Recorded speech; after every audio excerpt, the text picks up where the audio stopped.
Everyone, কেমন আছে সবাই? আশা করছি সবাই অনেক ভালো আছো, সুস্থ আছো। আমার নতুন একটা ভিডিওতে তোমাদের সকলকে জানাই অনেক অনেক স্বাগত। আজকে হচ্ছে বারটা শনিবার, আর এখন আমার কোনো কাজ নেই, এইমাত্র ফ্রেশ হয়ে ব্রাশ ট্রাশ করে এলাম। আর এখন একটু চা বানাবো, আর কী করি না করি সবটাই তোমাদের সঙ্গে শেয়ার করবো। দুপুরে আজকে কোনো রান্নাবান্না কিছু নেই, কারণ সব আমার হয়ে গেছে সকাল সকাল। সেটা কেন বললাম, চলো ভিডিওটা কন্টিনিউ দেখতে থাকো। আই হোপ আজকের এই ভিডিওটা দেখতে তোমাদের সবার অনেক ভালো লাগবে। তো চলো ভিডিওটা স্টার্ট করি। ভাবলাম যে তোমাদের সঙ্গে যখন ইন্ট্রোটা ভালোভাবে দিয়েই দিলাম, তাহলে কাজবাজ যা যা করবো সবটাই তোমাদের সঙ্গে শেয়ার করব। সে কি আর হয়, বসে বসে আধ ঘন্টা 1 ঘন্টা ফোন দেখলাম, তারপরে ওই যে সামনে হচ্ছে তোমার দোকানে হচ্ছে তোমার বিক্রি করে যায় না বেকারি, তো সেখান থেকে বাউলি নিয়েছিলাম। বাউলি আর চা খেয়ে আগের দিনে কয়েকটা জামা কাপড় যেগুলো ভেজা ছিল আমি ভাঁজ করে সুন্দর করে এখানে রেখেছিলাম। আর এই জামা কাপড়গুলো এগুলো কালকে তোমাদের দাদাভাই কেচেছে, এগুলো হচ্ছে তোমার শুকিয়ে গেছে, ও এসে বলেছে ভাঁজ করে রেখে দেবে। তো যাই হোক, যেহেতু ওই জামা সোয়েটারগুলো কী বলতো মোটা, তো সেই কারণে। আর এখন আমি বাইরে ছাদে এসেছি রোদে জামা কাপড়গুলো শুকাবো। এখন তো রোদ তো দেখতেই পাচ্ছ খুব একটা নেই এখনো পর্যন্ত, মানে ওঠেইনি। তো ভাবলাম এখন হচ্ছে আমি ভালো করে জামা কাপড়গুলো শুকিয়ে দিই। তার মাঝখানে কিন্তু ঘরটা ঝাড় দিয়ে দিয়েছি। আর আজকে ভাবছো যে কেন হচ্ছে রান্না বান্না নেই, তাই তো? আসলে আজকে ছিল শনিবার, তো শনিবার দিন মানে কি বলতো তোমাদের দাদাভাই অন্য একটা জায়গায় ডিউটি দিয়েছে, মানে যেখানে ডিউটিটা দিয়েছে সেখান থেকে না ও দুপুরবেলা খাওয়া দাওয়া করতে আর আসবে না। তো সেই কারণে ও বললো যে তুমি তাহলে একটা কাজ করো, সকালবেলা এমনি রুটি তরকারি যেটা বানিয়েছো সেটা খেয়ে নিই, আর ওখানের জন্য আর একটু বেশি করে বানিয়ে দাও, দিলে আমি হচ্ছে তোমার নিয়ে চলে যাব। আর আমি দুপুরবেলা খেতে আসতে পারবো না, আর আশেপাশে সেরকম কোনো দোকানও নেই যে ও ওখানে খেয়ে নেবে। দোকান বলতে পারো ওই চা বিস্কিটের দোকান। আমি ভাবলাম দুপুরবেলা তো আর চা বিস্কিট খেয়ে থাকাও যায় না, আর এমনিতেও ও তো চা খায়ই না। তো সেই কারণে ভাবলাম যে চলো তাহলে একটুখানি পরোটা আর আলুর তরকারি এগুলো বানিয়ে দিই। তো বললো না না, পরোটা বানানোর দরকার নেই, তুমি এমনি প্লেন রুটি বানিয়ে দাও। তো সেই কারণে আমি প্লেন রুটি হচ্ছে তোমার বানিয়ে দিলাম, আর ও নিয়ে গেছে। আর আলু মটরের তরকারি করেছি। তো এদিকে জায়গার জিনিস জায়গা সব কিছু গুছিয়ে রাখলাম, তারপরে বসে পড়েছি। এই যে দেখো দুপুরবেলা এখন 1:45 বাজে। আমি এর মাঝখানে পুরো ল্যাথখোরের মতন, মানে কি বলবো, সারাক্ষণ ফোন দেখেছি, ভিডিও এডিটিংয়ের কাজগুলো করেছি, কিন্তু ভিডিওর ভয়েস ওভার দেবো সেটা আর হয়নি। আসলে এখানে বসে বসে তোমাদের সঙ্গে একটুখানি গল্প করছিলাম, তবে আশেপাশে এত আওয়াজ হচ্ছিল না, তাই তোমাদের সঙ্গে কিছুই শেয়ার করতে পারলাম না। তো এই যে দেখো এখন হচ্ছে পরোটা নিজের জন্য যে বানিয়েছিলাম সকালবেলা, সেটা একটুখানি গরম করে নিয়েছি, যেহেতু আমি ক্যাসরোলের মধ্যে হচ্ছে তোমার রেখেছিলাম। যাই হোক, আসলে কি বলতো, আমার না একটা কথা খুব খারাপ লাগে আমি যখনই হচ্ছে তোমার রুটি খাই, কারণ আমি সত্যি কথা বলতে রুটি ছোটোবেলা থেকে ভীষণ পছন্দ করি।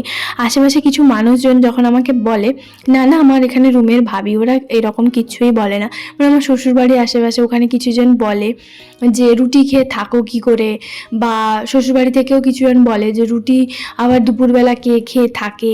রুটি মানে ওরা জাস্ট রুটিটা পছন্দই করে না। তো ওরা পছন্দ করে না মানে এই নয় যে আমরাও পছন্দ করব না, এটা তো নিজেদের পছন্দ, যে কে কিভাবে পছন্দ করবে না করবে, কোন খাবারটা ওর ভালো লাগবে না লাগবে, এটা তো যে যার ব্যক্তিগত ব্যাপার। তবে এই ধরনের কথা না আমাকে রুটি খাওয়া নিয়ে অনেকেই হচ্ছে অনেক উল্টোপাল্টা কথা বলে, ভীষণ খারাপও লাগে।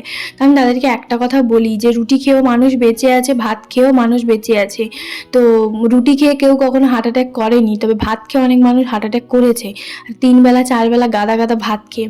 তো আমি এই ধরনের একবার রেগে আমি একবার বলেও দিয়েছিলাম, তাতে ওদের ভীষণ গায়েও লেগেছিল।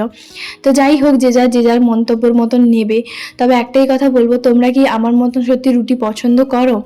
তো অবশ্যই জানিও যে হ্যাঁ, একবেলা হলেও রুটিটা পছন্দ করো। মানে অনেক মানুষ না নানান ধরনের কথা বলে যে এই রুটি খাওয়া নিয়ে, তো আমার ভীষণ খারাপ লাগে। তারপরে যদি আবার জানতে পারে আমি 1:45 দুপুরবেলা এরকম রুটি খাচ্ছি, তাহলে তো হয়েই গেল। আর তো আমার ব্যাপারে গসিপে আর মানে শেষই হবে না। তো যাই হোক, এদিকে বসে বসে একটুখানি কথা বলছিলাম, হালকা রোদ আছে বাইরে, ওই যে বেডশিট টেডশিট ওইগুলো একটুখানি দিয়ে দিয়েছি। তো তারপর দুপুরবেলা খাওয়া দাওয়া করার পরে আমি কিন্তু ঘুমিয়ে পড়েছিলাম। আর এই যে সন্ধ্যেবেলা ও ডিউটি থেকে এসছে বিকেলবেলা ওই 4টা 4:30টার দিকে, জল গরম করে দিয়েছিলাম, ও চান টান করেছে। আর এরপর ও আমার জন্য 2টো সিঙ্গাড়া নিয়ে এসছে, কারণ আমার না খিদে পেয়েছিল ভীষণ। তো বললো 2টো সিঙ্গাড়া নিয়ে আসি, তাহলে মুড়ি খেয়ে নেবে। ও বললো যে আমি কিছু খাবো না, ও এখন গেছে বাজারে, মানে একটু চানাচুর এগুলো আনতে আর কি। তো আমি একটু শসা পেঁয়াজ তারপরে মটরশুঁটি কাঁচা লঙ্কা এগুলো দিয়ে বেশ ভালো করে 2টো সিঙ্গাড়া মাখিয়ে মুড়ি খেলাম, এত দারুণ লাগছে কি বলবো। এই রকম মশলা মুড়ি মাখানো না আমার খুব ভালো লাগে, সত্যি ভীষণ ভালো লাগে। তাই আমি ভাবলাম যে প্রচুর খিদে পেয়েছে, সেই দুপুরবেলা খেয়েছিলাম, তো সেই কারণে এখন আমি হচ্ছে তোমার একটু মুড়ি খেলাম। আর তারপরে এই যে দেখো ও এখন চলে এসেছে মার্কেট থেকে। আমি এখানে মানে কিছু সবজিপাতি এগুলো কেটে হচ্ছে তোমার রেখেছিলাম। তো এই যে দেখো দরজা খুলে হচ্ছে এইভাবে লুকিয়ে দাঁড়িয়ে থাকি, তো এইগুলো না বেশ ভালোই লাগে। আর তারপরে এই যে ও নিয়ে এসছে হচ্ছে তোমার চানাচুর একটা বড় 1 কেজি, আর কিছু ড্রাই ফ্রুট যেগুলো ওর শেষ হয়ে গেছিলো রোজকার দিন যে সকালবেলা খায়, আর হচ্ছে একটা সয়াবিনের প্যাকেট। আর তার সঙ্গে নিয়ে এসেছি কি বলতো, ওই যে হ্যান্ড ওয়াশটা না শেষ হয়ে গেছিলো, কারণ রিফিলের হ্যান্ড ওয়াশটা ও বললো অতটাও ভালো নয়। তো সেই কারণেই বড় একটা প্যাকেট হচ্ছে তোমার নিয়ে এসেছি। আর এই না বিকাজি যে চানাচুরটা তোমাদের দাদাভাই বলছে তুমি এক্ষুনি প্যাকেটটা খুলে খাও, এত সুন্দর টেস্টি চানাচুরটা, মানে কি বলবো তোমাদেরকে। সত্যি এখন মানে এগুলো ভালো করে রেখে দিই, তারপরে চানাচুরের প্যাকেটটা কেটে খাই। আমার তো কি দারুণ লাগলো এই চানাচুরটা খেয়ে, সত্যি আমি বলে বোঝাতে পারবো না। খালি মুখে দুজন 1 বাটি চানাচুর হচ্ছে তোমার বের করেছিলাম প্যাকেট থেকে, আর দুজন পুরো শেষ করে দিয়েছি। এইটা যে কদিন হবে তার কোনো ঠিক নেই। তো তারপর রাতের ডিনারের জন্য এখানে দেখো আমি না ভাবছি পাও ভাজি বানাবো, তবে পাও ভাজির যে মানে পাওটা মানে পাউরুটিটা সেটা কিন্তু আমার কাছে নেই, রুটি দিয়েই খাবো আর কি। তো এখানে মটরশুঁটি আছে, বিট, গাজর, তারপরে আলু, পেঁয়াজ, টমেটো যা যা লাগে সেগুলো সব কিছু কেটে নিয়েছি, ভালো করে ধুয়ে নিয়েছি।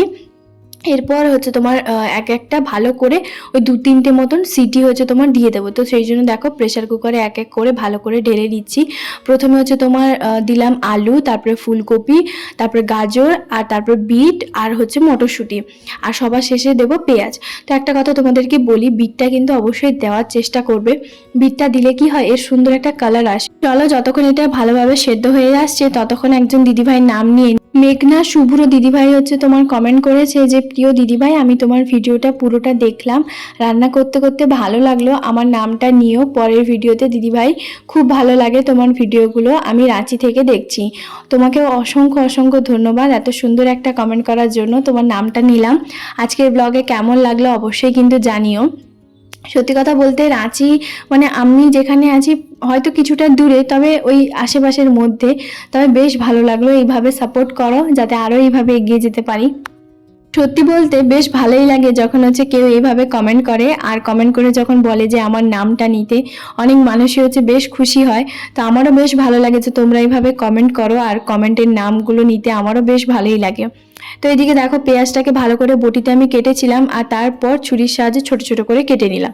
ছোট ছোট করে কাটলে কি হয়, এর মধ্যে ভালো একটা গ্রেভি চলে আসে। তো সেই জন্য কড়াইয়ের মধ্যে সামান্য একটুখানি তেল দিলাম, আর এরপর কাঁচা লঙ্কা কুচিয়েছিলাম, কাঁচা লঙ্কা আর দেওয়ার আগে ভাবলাম একটুখানি জিরা দিই। তো জিরা আর কাঁচা লঙ্কা কুচোনো, আর তারপরে পেঁয়াজ, টমেটো যা যা আছে সব কিছু হচ্ছে তোমার দিয়ে ভালো করে কিছুক্ষণের জন্য নাড়াচাড়া করতে হবে। কারণ সত্যি কথা বলতে পাওভাজি সেদিনকে ওই 25শে ডিসেম্বর হচ্ছে তোমাদের দাদাভাই নিয়ে এসেছিলো, আমার তো বেশ দারুণ লেগেছিলো। তো তারপর এই যে দেখো শিলনোড়াতে ভালো করে রসুনটা পেস্ট করে নিয়ে এসেছি। তো রসুন বাটা দিলাম, আর এরপর টমেটোটা দিয়ে, টমেটো অল্প দেওয়ার পর একটু নুন দিয়ে ভালো করে ঢাকা চাপা দিয়ে হচ্ছে তোমার রাখলাম। এরপর এক এক করে সব মশলা হচ্ছে তোমার দিলাম। তো এখানে আমার কাছে যা যা মানে রেগুলারে ব্যবহার করা মশলা সেগুলো একটুখানি দিলাম, আর তারপর ভালো করে মশলা দেওয়ার পরে কষিয়ে সব সবজি আগে থেকে যেটা সেদ্ধ করে রেখেছিলাম সেটা ভালো করে ম্যাশ করে দিয়ে দেবো। তোমাদের পাওভাজি কার কার ভালো লাগে অবশ্যই জানিও। সত্যি কথা বলতে নতুন নতুন রান্না বানাতেও আমার যেমন ভালো লাগে, খেতেও তেমনি অবশ্যই তো ভালোই তো লাগে। তো সেই কারণে এই যে দেখো আমার এদিকে ভালোভাবে কিন্তু মানে আগে থেকে যে কেটে রাখা যে সবজিগুলো সেগুলো ভালোভাবে সেদ্ধ হয়ে গেছে। এখন কড়াইয়ের মধ্যে ভালো করে সব কিছু দিয়ে একটুখানির জন্য নাড়াচাড়া করব যতক্ষণ না একটা খুব সুন্দর একটা গ্রেভি আসে। তো আমি কিন্তু এইভাবে রেখেছি, কারণ একটুখানি মানে কি বলতো খুব একটা বেশি মিহি করিনি, তবে আমি আস্তে আস্তে নাড়তে নাড়তে এই যে দেখো খুব ভালো একটা মিহি পেস্ট হয়ে গেছে। এত দুর্দান্ত লেগেছিল তোমাদেরকে বলে বোঝাতে পারবো না, বেশ অনেকটা পরিমাণে বানিয়েছিলাম। আর তোমাদের দাদাভাই বললো পরের দিন রেখে দাও, সকালবেলা হচ্ছে মুড়ি খাবো।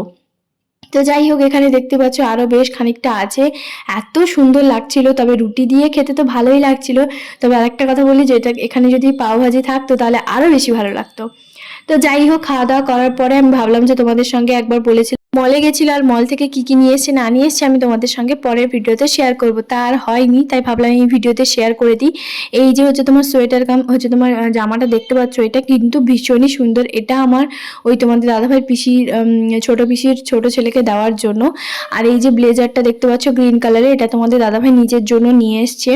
তার সঙ্গে হচ্ছে তোমার এই যে একটা মেরুন কালারের এই যে ব্লেজারটা, এটাও নিয়ে এসেছে। দুটো ব্লেজার ও নিজের জন্য নিয়ে এসেছে। ব্লেজার দুটো ভীষণই সুন্দর, কারণ আমাদের অনেক ওকেশন পড়লে না ব্লেজার টিলেজার পাঞ্জাবির সঙ্গে পরলে জাস্ট দারুণ লাগে। তো সেই কারণে হচ্ছে তোমার এই যে দেখো দুটো হচ্ছে তোমার ব্লেজার নিয়ে এসছে, আর সঙ্গে ওর একটা প্যান্ট নিয়ে এসছে, আর ওর একজন ভাইয়ের হচ্ছে ওই যে ছোটো পিসির, তো ওর হচ্ছে তোমার নিয়ে এসছে আর কি প্যান্ট। কারণ হচ্ছে ওই বিয়ের সময় কিছু দেওয়া হয়নি, তো সেই কারণে হচ্ছে এখন যেহেতু সব ভাইকে প্রায় দিয়ে দিয়েছে, তোমরা তো জানো ভাই ফোটার সময় প্রায় যতজন এসেছিল দিয়ে দেওয়া হয়েছে, সেই ভিডিওতে আমি তোমাদের সঙ্গে শেয়ার করেছিলাম। তো ওর জন্য কেনা হয়েছিল একটা সাদা রঙের একটা জামা, তবে ওর মায়ের পছন্দ হয়নি, মানে তোমাদের দাদাভাই পিসি ছোটো পিসির পছন্দ হয়নি, মানে ওই সাদা রঙ যেহেতু নষ্ট করে দেবে বলে সেই কারণে। তবে ওর ভাইয়ের কিন্তু ওই সাদা কালার যে জামাটা ওটা ভীষণ পছন্দ হয়েছিল, তো সেই কারণে নিতে দেয়নি, আর ওই জামাটা মানে এমনি হচ্ছে আমাদের কেনা হয়ে গেল। তো যাই হোক, ওই জন্য কি বলতো যে এত ঝামেলা করে কোনো লাভ নেই, তো সেই জন্য হচ্ছে এই যে দেখো ওর জন্য একটা সোয়েটার আর ওই যে জামা, সোয়েটার বলছি, ওই প্যান্টটা হচ্ছে তোমার নিয়ে এসেছি। আর এই প্যান্টটা না আমি দেখে তোমাদের দাদাভাইকে প্রথমেই বললাম এই ধরনের প্যান্ট তুমি আগেও একবার পরেছো। তো যাই হোক, আজকের ব্লগটা এখানেই শেষ করছি। কেমন লাগলো অবশ্যই কমেন্ট করে জানাতে একদম ভুলবে না। দেখা হবে আবার একটা নতুন ব্লগে খুব শীঘ্রই সকাল ঠিক 10টায়। সবাই ভালো থাকবে, সুস্থ থাকবে। Tata, good night.